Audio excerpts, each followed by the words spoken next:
My dad is well on his way to being 90 at this point, and unfortunately, that makes him a huge target for scammers. And as we all know, nothing quite bridges the gap between scammers and their victims like Facebook. Now, obviously, we know that Facebook is full of scams, right? And we've become well acquainted with what those scams are. It's things like the Social Security Administration is giving away $50,000 to anybody, or there's the romance scammers, the fake tech giveaways, even the Nigerian prince scam is still well alive on Facebook. But we all know about these scams because people have spoken about it, the people who have been through them and people who have intercepted those conversations, and it's well known. But something that we don't all speak about is how these scammers choose their victims. Do you know how these scammers go about picking who it is that they're going to scam?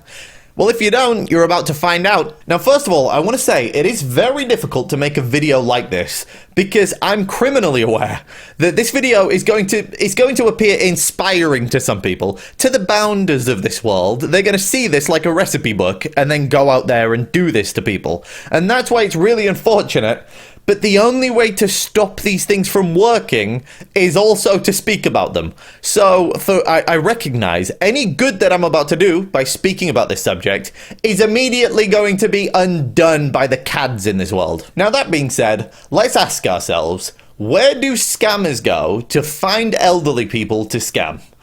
And the answer to that question is overwhelmingly the nostalgia pages on Facebook. Now, if you don't know what I'm talking about when I say the nostalgia groups or the nostalgia pages, it is groups like this. You know you grew up in the Roland Heights during the 60s, 70s, and 80s if. Or groups like Born in the 50s, Raised in the 60s, Wild in the 70s, and then the simple ones like London in the 70s, 80s, and 90s. Now, there's a lot of groups like this, an appreciable amount of groups, and they specifically target an audience of a certain age range. For example, if there is a group called Englewood in the 70s, that is obviously going to appeal to people who lived in the 70s and grew up in the 70s, as opposed to someone like me who barely remembers the 90s. Now, the concept of these pages aren't inherently an issue, but those groups are always filled to the brim with well-meaning elderly people sharing way too much information. I mean, if we look at this group, for example, just the top post, all of the comments in it. Hello, Editing Moby here.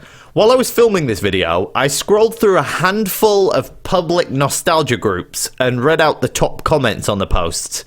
Now, unfortunately, in retrospect, these comments seem incredibly doxing, so I've decided that I can't in good conscience show these in the video, which is very ironic given that these were posted in public groups. However, I do still need to illustrate the point that I'm trying to make, so what I will do is I will show you a couple of comments completely out of context and with people's details censored. And hopefully then you'll understand how much of an issue this is. So let's take a look at the first comment. Somebody posted, "Oh wow, this is amazing. Today, the of December, is my mum and dad's 73rd wedding anniversary. Or should I say, it would have been. Mum absolutely adored Christmas and chose to have a Christmas wedding. That was so ironic. Mum was taken from us on Christmas Day, suddenly 1984, 40 years on Wednesday. At the time this photo was taken, they would have been in town, top of at the photographers, in all their glory for their wedding photos taken. Then to in for their wedding reception. Hope you're both celebrating with our heavenly loved ones." Now, obviously, that is a really sweet, heartfelt comment, right? But my dear, the scammers are listening to you. This lady posted her parents' wedding date, the date of her mother's death, who took the wedding photographs, where they held their wedding reception.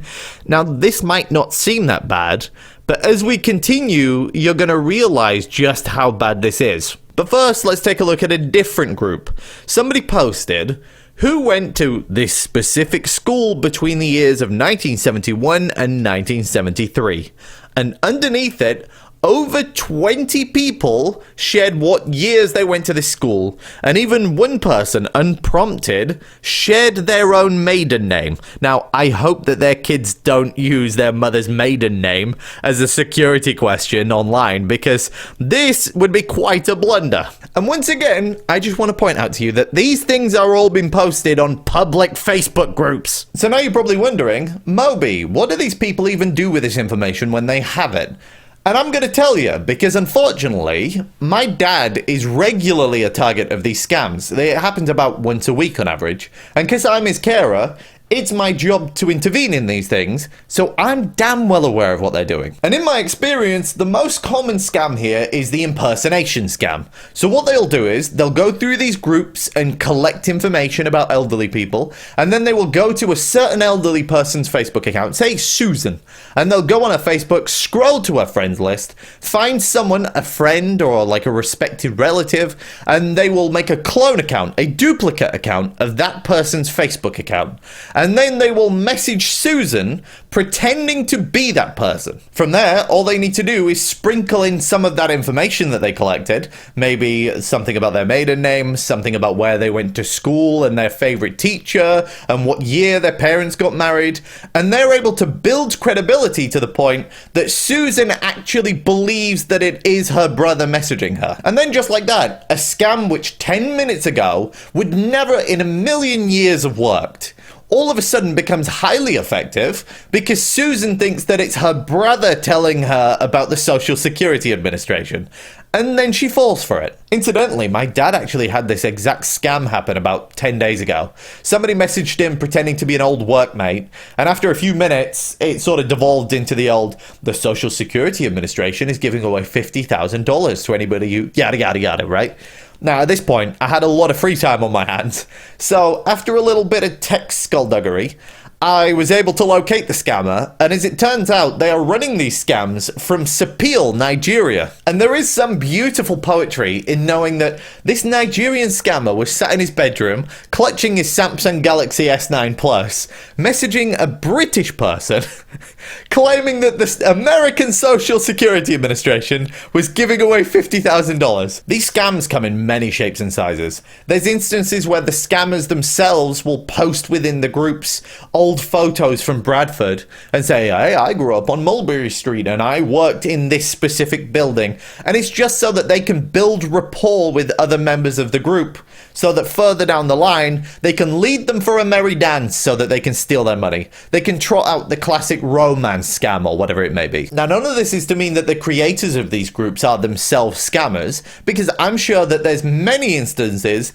of people who have made these groups and have no idea that the scams are even happening. But then, however, there are some groups who have been made by scammers. For example, earlier this month, there was a group in America called I Grew Up in Michigan who posted the same sort of nostalgic posts. And they were found later editing those posts to include scam links in them. You see, in this specific case, the way that this scam worked was the group moderators would post maybe an image of an old library on Pine Street. And then when that post was shared and liked and it had gained enough traction, they would edit that post completely to now be about rugs that were made by an autistic child, and you can purchase them below by clicking this link. And of course, when you click the link and you enter your banking details to purchase it, in order to support this sweet child's hopes and dreams, all of your details would be hoovered up by the scammers, and they would immediately access your bank and steal your money. It was a classic bait and switch. Now, all of this is just touching the surface. There are an ungodly amount of scams on Facebook,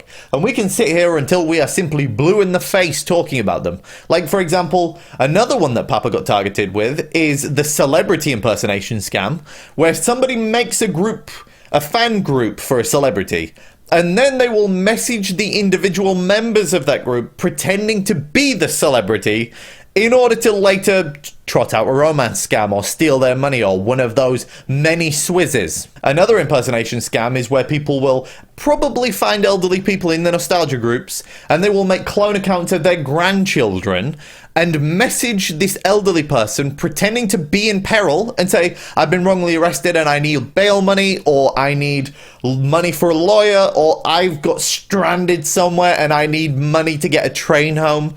It's a hellish place to hang out on Facebook. And the unfortunate thing is that Facebook is doing very little to stop it. They don't really intervene. So I guess all we can do is try and educate our loved ones in order to try and make them less susceptible to these scams. I mean, the irony there is that the man who I'm now protecting, my dad, who I love very much, is the exact same person who many years ago, when I was a child, intervened to stop me from being groomed by a man who worked in a circus on Facebook. So if you have elderly loved ones in your life, if you have grandparents or maybe parents, just sit down with them and tell them what I told you in this video. Tell them how important it is to not overshare on Facebook and the way these things are used against people. Explain to them how they can spot the clone accounts, because there are very good telltale signs that you're being messaged by a scammer. For example, when somebody will make one of these clone accounts of somebody on their friends list,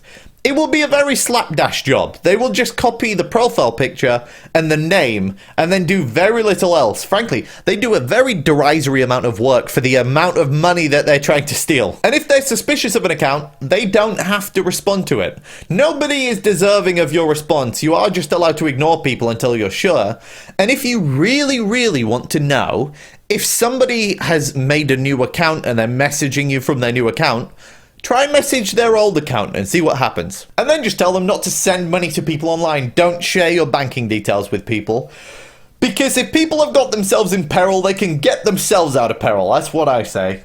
Not my circus, not my monkey. This is all that we can do until Facebook pulls its thumbs out of its ass and does something to protect the vulnerable people. And unfortunately, that seems to be a mile away. In the meantime, if you find yourself talking to a scammer and you're aware that you are talking to a scammer, feel free to just play along for a while. Just keep them distracted. Don't give them any information, but just play along, because you know what? It is fun to waste a scammer's time. Sure. Thank you so much, ma'am. Okay, I would have to put the phone down, please, because there's a lot of calls coming in behind me. Oh, that's fine. We'll just wrap it up now. It's fine. We'll just wrap it up. What's the final cost with the hotel? Just give me the hotel's name once more. Yes, it's Samos. It has been sold out. Oh, no, I didn't want to stay in that hotel. I wanted to stay in one close to it. The nearest one where I can use my binoculars to see through it. See through the windows. I can see my grandson. I can see the rhubarb is getting up to. Now, obviously, don't use your real phone number or your real email address and stuff if you want to waste their time, because that's a little dangerous. They will use your information against you, believe it or not. But maybe if you stumble across a scammer's email address, feel free to make a fake email address pretending to be an old person and scam the scammer. It's jolly good fun. And with that being said, I'd like to bid you adieu. Thanks for watching another one of my videos. I'll be back real soon, and I hope that you had a wonderful Christmas or whatever the hell the holiday is that you celebrate, okay? I'll be back later. Love you, bye!